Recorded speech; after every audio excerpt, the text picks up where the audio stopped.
వారితో కలిసి పనిచేసినామని గొప్పగా చెప్పుకునే తెలంగాణ ఉప ముఖ్యమంత్రి వర్యులు బట్టి విక్రమార్క గారికి, దుద్దిల్ల శ్రీధర్ బాబు గారికి, అవార్డు గ్రహీతలు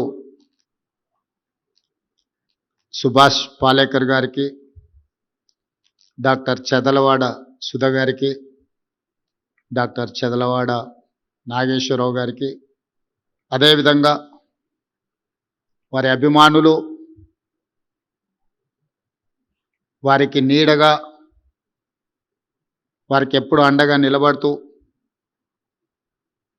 ఓటమిలో తోడుగా గెలుపులో నీడగా నిలబడి ఈనాటికి వారి ఆలోచనలను ఆశయాలను కొనసాగిస్తున్న డాక్టర్ కేవీపీ రామచంద్రరావు గారికి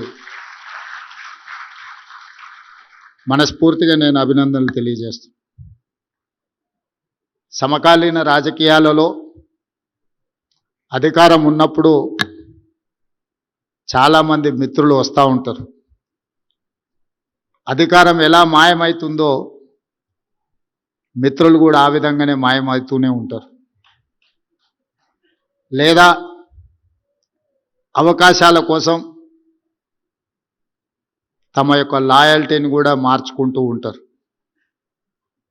కానీ డాక్టర్ కేవీపీ రామచంద్రరావు గారు చదువుకునే రోజుల నుంచి డాక్టర్ వైఎస్ రాజశేఖర రెడ్డి గారి అకాల వీరమరణం పొందే వరకు తోడుగా నీడగా వారి ఆలోచనలనే అమలు చేస్తూ ఈరోజు కూడా వారి యొక్క ఆలోచనలు కొనసాగించే విధంగా వారు ఏ రైతాంగం కోసం పరితపించిండ్రో, వారు ఏ రైతాంగం వ్యవసాయాన్ని దండగ కాదు వ్యవసాయాన్ని ఒక పండుగలా జరుపుకోవాలని ఆలోచన చేసిండ్రో ఆ ఆలోచనల కొనసాగింపుగానే ఈనాడు doctor YS Rajasekhara Reddy memorial award 2025 వ్యవసాయ రంగంలో ముఖ్యంగా సేంద్రియ వ్యవసాయంలో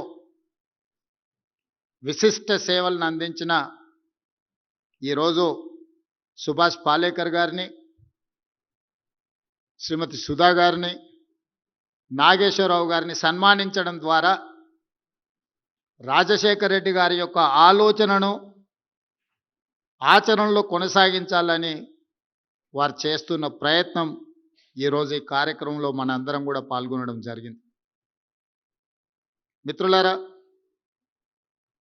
గతంలో లేదు కానీ నేను ముఖ్యమంత్రిగా బాధ్యతలు చేపట్టిన తర్వాత వారానికి ఒకరో ఇద్దరో కలుస్తూ ఉంటారు. నాకు రాజకీయ అంశాలు ప్రస్తావించిన తర్వాత కాస్త మనం చనువుగా మాట్లాడంగానే నేను నీకు డాక్టర్ కేవీపీ రామచంద్రరావు గారిని అయిపోతానని చెప్తా ఉంటారు.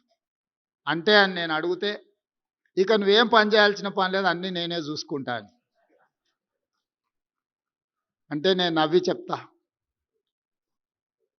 షర్మిల గారిని వేదిక మీదకి రావాల్సిందిగా నేనే స్వాగతిస్తున్నా. నా కూర్చుందమ్మా, కూర్చోవచ్చు, రండి. అంటే నేను అడిగినప్పుడు ఇక నువ్వేం పని చేయాల్సిన పని లేదు, నేను అన్నీ చూసుకుంటాను. నేను నవ్వి చెప్తా ఉంటాను,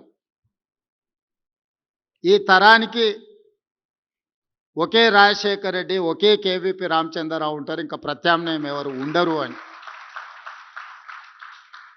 నాకు తెలిసి కేవీపీ రామచంద్రరావు గారు ఊహించిండ్రో ఊహించలేదో నాకు తెలియదు, కానీ చదువుకునే రోజుల్లోనే ఒక మిత్రుడి కోసం తన శక్తినంతా ధారపోయాలని నిర్ణయం తీసుకోవడం అనేది ఒక గొప్ప నిర్ణయం. ఆ రోజు ఎవరికీ తెలియదు రాజశేఖర రెడ్డి గారు ₹1 డాక్టర్గా ఉంటారని, పేదలకు సేవలు అందించాలని రాజారెడ్డి గారు భావించి ఉండవచ్చు.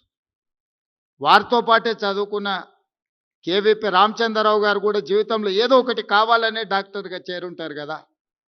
కానీ వారు రాజశేఖర రెడ్డి ఏదైనా అది నేనైనట్టుగానే భావించి ఆ రోజు నుంచి మొదటిసారి శాసనసభ్యుడిగా ఎన్నికైన వైఎస్ రాజశేఖర రెడ్డి గారు మొదటిసారి మంత్రిగా కూడా బాధ్యతలు చేపట్టింది. మొదటిసారి వరించిన అదృష్టం 78లో వారు మొదటిసారి ఎమ్మెల్యేగా మారి మంత్రిగా మారిన తర్వాత 2004 వరకు వారు ఎమ్మెల్యేగా ఎంపీగా ఏది గెలిచినా రాష్ట్రంలో కేంద్రంలో కాంగ్రెస్ పార్టీ అధికారంలో ఉన్న వైఎస్ గారికి ఎప్పుడు మంత్రి పదవి వరించలేదు.